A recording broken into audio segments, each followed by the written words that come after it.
എൻ്റെ പേര് റിയാസ്, എറണാകുളത്തു നിന്നാണ്.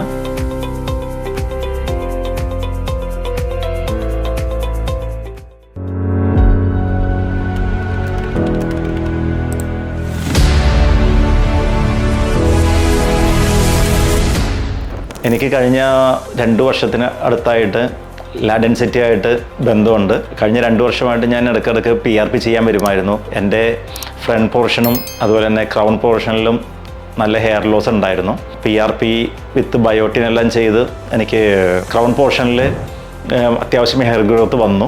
പിന്നെ സർജറി ചെയ്ത സമയത്ത് രാവിലെ 9:30 മുതൽ സ്റ്റാർട്ട് ചെയ്തു.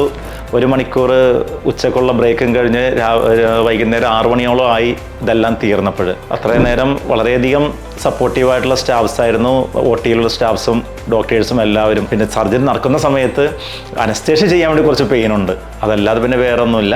പിന്നെ അതുകൂടാതെ നമ്മൾ ട്രാൻസ്പ്ലാന്റ് ചെയ്ത് കഴിഞ്ഞിട്ടുണ്ടെങ്കിൽ ഒരു 2-3 മാസത്തേക്ക് നമുക്ക് ആ അനസ്തേഷ്യയുടെ ചെറിയൊരു എഫക്റ്റ് നമുക്ക് തലയിൽ ഫീൽ ചെയ്യാറുണ്ട്. ഇതിപ്പോൾ 6 മാസമായി. കഴിഞ്ഞ ജൂലൈ 31 ചെയ്തത്.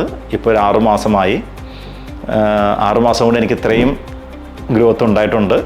ഒരു 3400 ഗ്രാഫ്സ് ആണ് വെച്ചിരിക്കുന്നത്.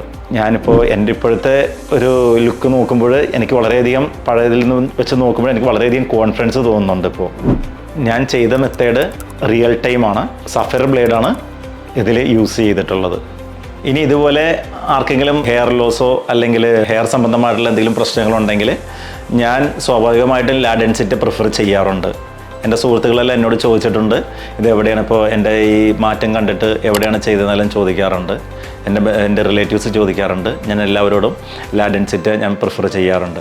ഒരുപാട് ഫെയിമുകളും കാര്യങ്ങളും ഇതേപോലത്തെ ഉണ്ടെങ്കിലും ഞാൻ ഒരുപാട് അന്വേഷിച്ചിട്ടും ഓരോരുത്തരുടെയും ഡ്രോബാക്സ് എല്ലാം മനസ്സിലാക്കിയതിന് ശേഷം ലാഡൻസിറ്റി ഞാൻ ചൂസ് ചെയ്യാനുള്ള കാരണം.